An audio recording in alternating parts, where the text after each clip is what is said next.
Taiwan straight से जो तस्वीरें आ रही हैं, वो दुनिया को डराने वाली हैं।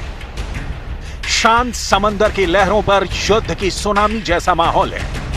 समंदर की लहरों पर सवार होकर ताइवान की तरफ बढ़ने वाला ये चीन का सप्लाई पोत है। ड्रैगन का ये पोत ताइवान की समुद्री सीमा में दाखिल हो गया, जिसके बाद ताइवान के कोस्ट गार्ड ने उसे अपने टारगेट पर ले लिया और अपनी समुद्री सीमा में घुसपैठ कर चुके चीन के सप्लाई पोत को जब्त कर दिया। ताइवान का दावा है कि चीन के सप्लाई पोत को पेंगू द्वीप के पास पकड़ा है।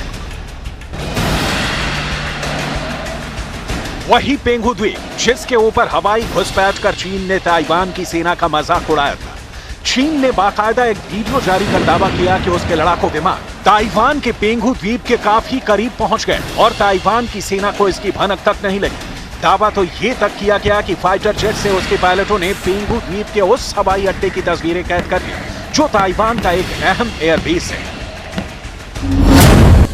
यहां ताइवान एयरफोर्स ने अपने F-16 फाइटर जेट तैनात किए हुए हैं। इसके अलावा चीन के इंटेलिजेंस के मुताबिक यहां ताइवान ने मिराज 2000 और F-CK-10 को तैनात कर रखा है, जो युद्ध के दौरान चीन के फाइटर जेट के लिए बड़ी चुनौती साबित होंगे।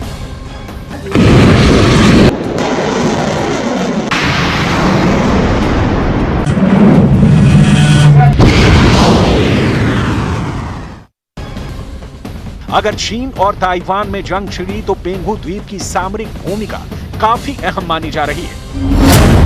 पेंगू द्वीप चीन के मेनलैंड के पूरब में और ताइवान के पश्चिम में है। साफ है, पेंगू द्वीप चीन और ताइवान के बीच में है। चीन के पूर्वी थिएटर कमांड के हेडक्वार्टर नानजिंग से पेंगू द्वीप 950 किलोमीटर दूर है।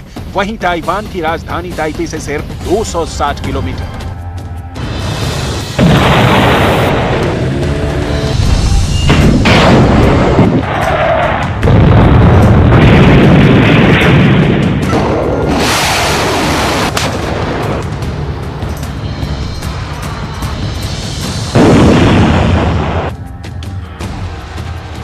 ताइवान ने अपनी प्रतिक्रिया में कहा कि चीन झूठ बोल रहा है। पेंगू द्वीप के फुटेज के साथ छेड़छाड़ कर बढ़ा चढ़ाकर पेश कर रहा है।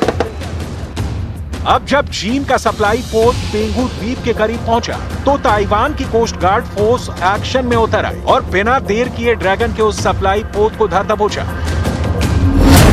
ताइवान के कोस्ट गार्ड के पास छोटे बड़े करीब 200 शिप और फास्ट बोट है।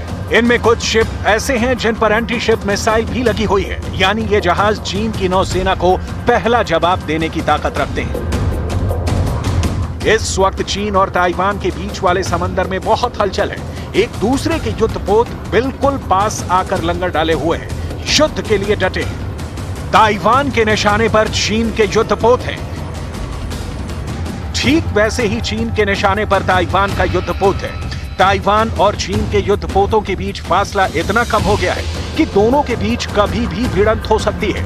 एक दूसरे पर वार पलटवार की जंग कभी भी शुरू हो सकती है। समंदर में किसी भी वक्त बारूद की आग लग सकती है, क्योंकि जंग की चिंगारी दोनों तरफ भड़की हुई है। पॉलिसी रिसर्च ग्रुप ने चीन और ताइवान के साथ पूरी दुनिया को चेताया है कि ताइवान चीन जंग हुई तो इसके खतरनाक नतीजे होंगे। दुनिया यूक्रेन युद्ध के बाद एक और जंग नहीं देखना चाहती है। अगर चीन ने ताइवान के खिलाफ जंग छेड़ी तो अंजाम बहुत बुरा होगा।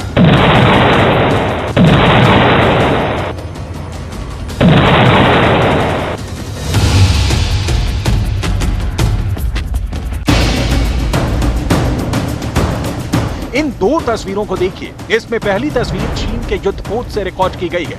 इस वीडियो में चीन के युद्धपोत के अंदर से PLA की नेवी ताइवान के युद्धपोत की हर हरकत को फ्रेम दर फ्रेम रिकॉर्ड कर रही है। अगर आप सोच रहे हैं कि ये काम सिर्फ चीन की नेवी कर रही है, तो ऐसा नहीं है। ताइवान की नौसेना ने भी चीन के युद्धपोतों को टारगेट पर ले रखा है। बस ग्रीन सिग्नल का इंतजार है।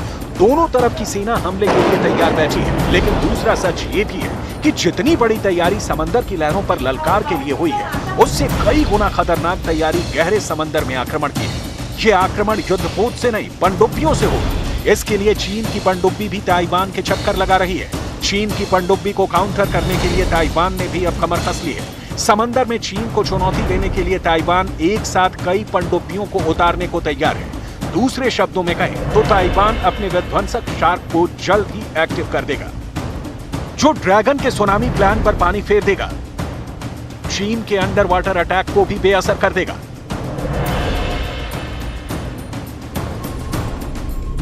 यही वजह है कि चीन की नौसेना बहुत घबराई हुई है। चीन की नौसेना बहुत ज्यादा खौफ में है। दुनिया की सबसे बड़ी नेवल पावर होने के बावजूद इस वक्त का डर समंदर में बहुत गहराई तक नजर आ रहा है। जब से चीन को पता चला है कि ताइवान की बहुत ही खास पनडुब्बी उसकी नौसेना में शामिल होने वाली है, चीन के हौसले तार तार होते हुए नजर आ रहे हैं। 350 से ज्यादा जंगी जहाजों वाली ये ताकत इस वक्त ताइवान की पनडुब्बी का शिकार करने की लगातार प्रैक्टिस कर रही है।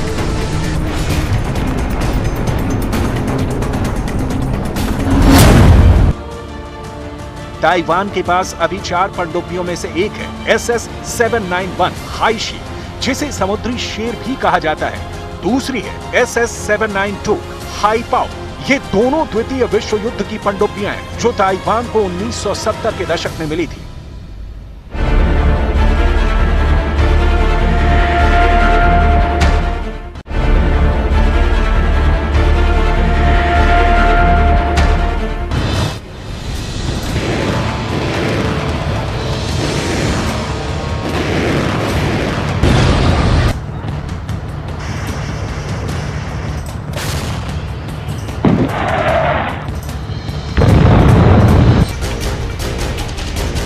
ये पनडुब्बियां 80 साल पुरानी हैं, लेकिन अब भी ऐसी घातक हैं कि चीन के जंगी बेड़ों पर घातक वार कर सकती हैं। दोनों को हाल में अपग्रेड किया गया है और ये दोनों युद्ध के लिए तैयार हैं। वैसे चीन को हाईशी और हाईपाओ के मुकाबले सबसे ज्यादा खतरा ताइवान की 2 और पनडुब्बियों से है।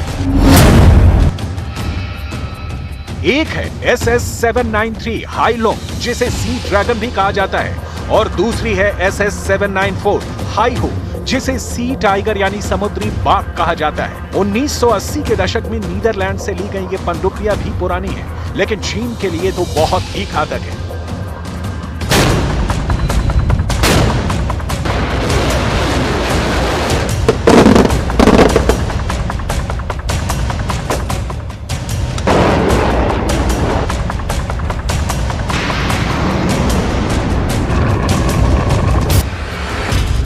ये दोनों पनडुब्बियां हैवीवेट टॉर्पीडोज से लैस हैं और 2008 में इन्हें अमेरिका से खरीदी गई हार्पून मिसाइल से भी लैस किया गया था।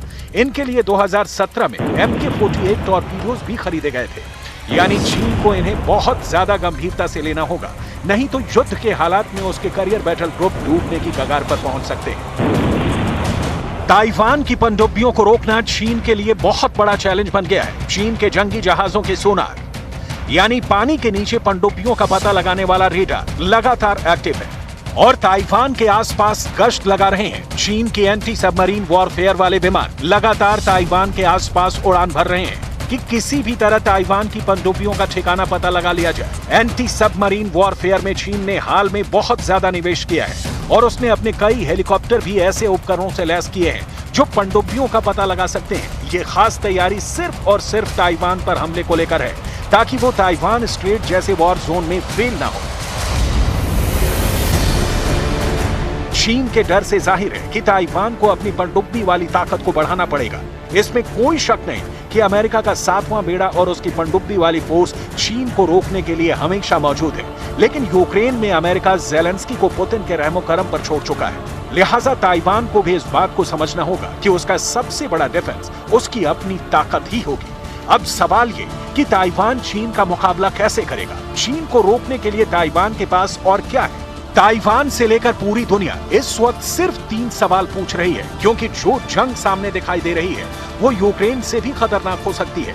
चीन का हमला किसी भी वक्त हो सकता है और ताइवान इसके लिए पूरी तरह तैयार है। ताइवान में चीन को रोकने के लिए 3 लेवल पर डिफेंस तैयार है। पहला है चीन को समंदर में रोक दिया जाए, उसके जहाजों को मिसाइलों का निशाना बनाया जाए। दूसरा है चीन की फौज ताइवान के तट पर उतरती है तो उसको वहां काउंटर किया जाए, तोप के गोले बरसाए जाए। तीसरा है जो सबसे खतरनाक युद्ध यानी ताइवान के शहरों में चीन की फौज के साथ गुरिल्ला युद्ध लड़ा जाए।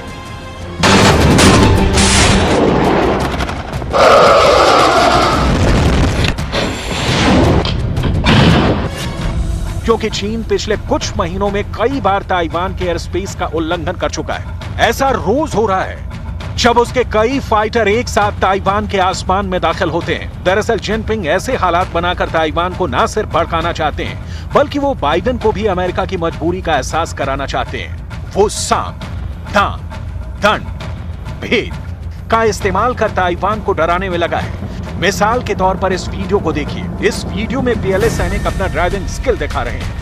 ताइवान पर धावा बोलने के लिए चीन के पूर्वी सीमा पर जमा हुए ये सैनिक स्टंट कर रहे हैं, लेकिन ताइवान चीन के ऐसे हर दांव को मात देने के लिए तैयार है। अमेरिका ने चीन की सेना को चारों खाने चित करने वाली मिसाइलें देने की प्लानिंग की है। रिपोर्ट के मुताबिक अमेरिका ताइवान को 60 एंटी शिप मिसाइल और 100 हवा से हवा में मार करने वाली मिसाइलें देने वाला है। ताइवान को मिलने वाली एंटी शिप मिसाइल हार्पून है, वहीं 100 air to air side finder missile है।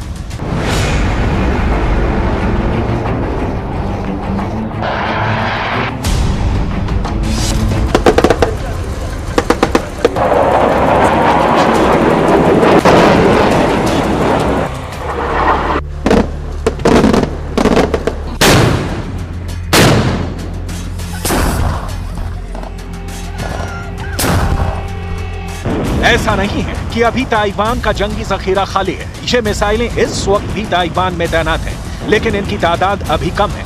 जंग में इन मिसाइलों की ज्यादा जरूरत होगी, लिहाजा अमेरिका उस कमी को पूरा करने की तैयारी में लगा है, ताकि चीन ताइवान में आकर युद्ध में फंस जाए और अमेरिका की सुपर पावर वाली साख बची रहे। यही वजह है कि चीन जैसे बड़े देश के सप्लाई पोर्ट को पकड़ने में अब ताइवान हिचकिचा भी नहीं रहा है।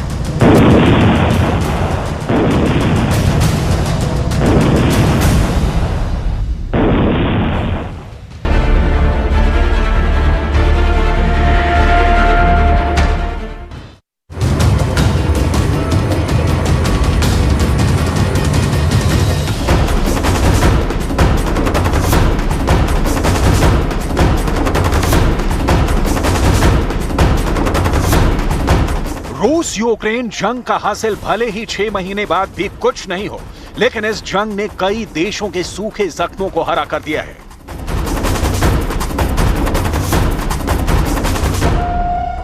यह रूस यूक्रेन की लड़ाई का ही साइड इफेक्ट है कि रूस और जापान एक दूसरे से भिड़ने के लिए तैयार है। सवाल है, रूस और जापान क्यों मरने मारने पर आमादा है? तो इसका जवाब है कुरिल द्वीप, जिस पर द्वितीय विश्व युद्ध के बाद से ही रूस का कब्जा है, जबकि जापान इसे अपना हिस्सा मानता है। में कई घातक युद्धपोत और पनडुब्बियां शामिल हैं। रूसी सेना इन विवादित द्वीपों के नजदीक सैन्य अभ्यास और मिसाइल टेस्टिंग भी करती है।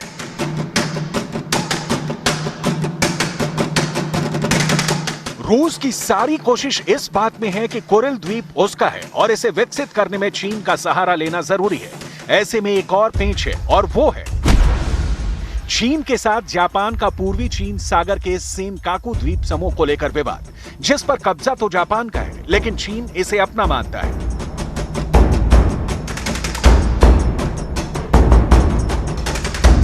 ताइवान के पास युद्धाभ्यास के दौरान चीन ने जापान के पास मिसाइलें गिराई। जापान ने इसका जबरदस्त विरोध किया, लेकिन यह तय है कि जापान और चीन एक दूसरे के भले ही बड़े कारोबारी दोस्त हों, लेकिन जापान चीन की दुश्मनी की नींव बहुत गहरी है और कुरिल द्वीपों पर विवाद में चीन का रूस का साथ देना तय है। यही कारण है कि यूक्रेन युद्ध शुरू होने से ठीक 2 महीने बाद ही अप्रैल 2022 में जापान ने 2 दशकों में पहली बार 4 विवादित द्वीपों का जिक्र रूस द्वारा अवैध रूप से कब्जाए गए क्षेत्र के रूप में किया। यह जापान और रूस के रिश्तों के बीच आई खटास का नतीजा था, क्योंकि यूक्रेन मुद्दे पर जापान पश्चिमी देशों के साथ है। जापान ने रूस के खिलाफ कई प्रतिबंध लगा दिए हैं। इससे पहले जापान ने रूस के खिलाफ 2014 में प्रतिबंध लगाया था, जब रूसी सेनाओं ने यूक्रेन के क्राइमिया क्षेत्र पर कब्जा कर लिया था। जापान के इस रवैये से पुतिन भड़के हुए हैं, क्योंकि न सिर्फ रूस के खिलाफ खड़ा है, बल्कि वो खुलकर अमेरिका का साथ दे रहा है और यही अमेरिका यूक्रेन जंग में जीत हासिल करने में पुतिन के लिए सबसे बड़ा रोड़ा है।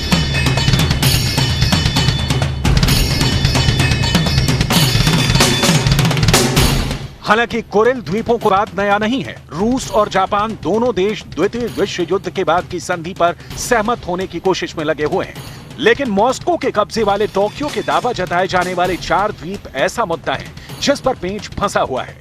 कुरिल द्वीपों को लेकर रूस जापान के बीच विवाद की कहानी का जन्म द्वितीय विश्व युद्ध से पहले का है। दोनों देशों के बीच कई बार की संधि हुई, लेकिन नतीजा आज तक नहीं निकला। 1855 में शिमोगा की संधि, जिसने जापान को 4 सबसे बड़े दक्षिणी द्वीपों का नियंत्रण रूस को दिया। 1875 में सेंट पीटर्सबर्ग की संधि हुई। संधि में रूस ने सखालिन द्वीप के निर्विरोध नियंत्रण के बदले कोरेल का कब्जा जापान को सौंप दिया। हालांकि द्वितीय विश्व युद्ध के अंत में सोवियत संघ द्वारा इन द्वीपों को फिर से जब्त कर लिया गया था। द्वितीय विश्व युद्ध के बाद 1945 में याल्टा समझौता हुआ था। द्वीपों को सोवियत संघ को सौंप दिया गया था और जापानी आबादी को स्वदेश लाया गया। इसके बाद 1951 में सैन फ्रांसिस्को शांति संधि हुई। जापान को कोरेल द्वीपों पर सभी अधिकार और दावा छोड़ देना चाहिए, लेकिन यह संधि उन पर सोवियत संघ की संप्रभुता को भी मान्यता नहीं देती है। कोरेल द्वीप को लेकर समझौते पर बातचीत करने के लिए दशकों से चल रही कूटनीतिक कोशिशों का अब तक कोई स्पष्ट परिणाम नहीं निकल सका है। जापान के पूर्व प्रधानमंत्री शिंजो आबे ने रूस के साथ इस विवाद को खत्म करने के लिए काफी कोशिशें की थी, लेकिन रिजल्ट नहीं निकल पाया। अब यहां कोरेल को लेकर जापान और रूस का वर्तमान स्टैंड देख लीजिए। रूस का मानना है कि चूंकि उसने द्वितीय विश्व युद्ध जीता था, इसलिए द्वीपों पर स्वामित्व उसका है, क्योंकि जापान ने युद्ध में अपनी हार के कारण क्षेत्र खो दिया था। जापान का तर्क है कि जापानियों ने इन द्वीपों की यात्रा 16वीं शताब्दी में की थी, जो रूसियों के आगमन से लगभग 200 वर्ष पहले की है, और इसलिए द्वीप उनके अधिकार में है।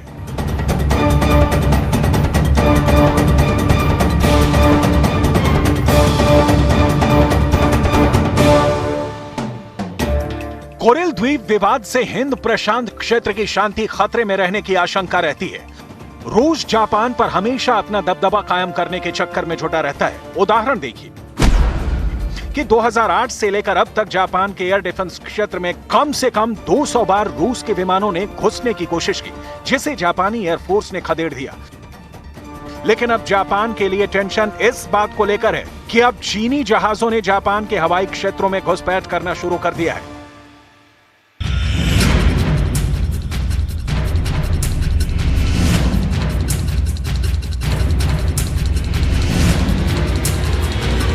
इसके साथ ही जापान के हवाई क्षेत्र के बेहद पास चीन और रूस की सेना ने एक साथ सैन्य अभ्यास किया है।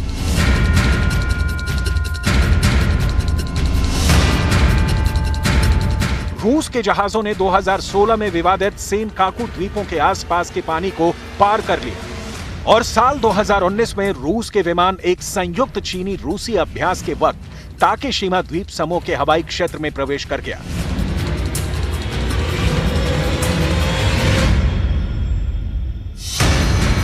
ये वो क्षेत्र है जो दक्षिण कोरिया और जापान के बीच विवादित है। दो अमेरिकी सहयोगियों के बीच तनाव को बढ़ाने का ये जानबूझकर किया गया एक प्रयास था। इसके साथ ही रूस और चीन ने जापान सागर के ऊपर संयुक्त परमाणु बम वर्षक अभ्यास भी शुरू किया। ये अभ्यास क्वाड समिट के दौरान किए गए थे।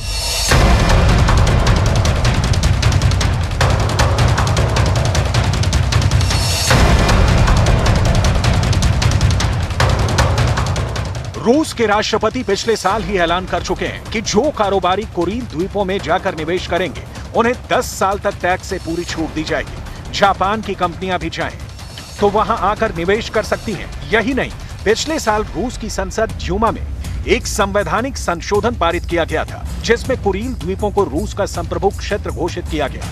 उसी संशोधन में यह प्रावधान भी कर दिया गया कि रूस की कोई सरकार देश के संप्रभु क्षेत्र के बारे में किसी अन्य देश से कोई समझौता नहीं कर सकती।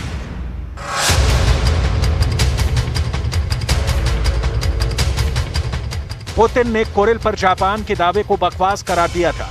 जापान में पुतिन की इन बातों को इस बात का संकेत माना गया कि रूसी सरकार कोरेल द्वीपों में जल्द ही नई आर्थिक गतिविधियां शुरू कर देगी।